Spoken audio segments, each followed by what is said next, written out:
Hello everyone, today I'll show you how to fix Roblox to connect to experience no response from server, please try again. That type of error. So the first thing you need to do is go ahead and check the server status. To do that, go ahead and open up your browser and go to status.roblox.com. If everything is all green and all operational, there's nothing about the server that is reflecting on you. That will be on your PC or your Ethernet. So the next step is go ahead and go to your settings or type in on your Windows troubleshoot and it will pop up. Go ahead and click on it. Once in the settings, go ahead and click on additional troubleshooters. In this page, go ahead and click on internet connections and run the troubleshoot.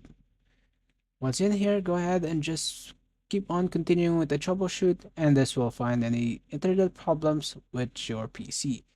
Once done, go ahead and restart your PC and launch Roblox, as it should be working again. Thank you so much. Have a nice day.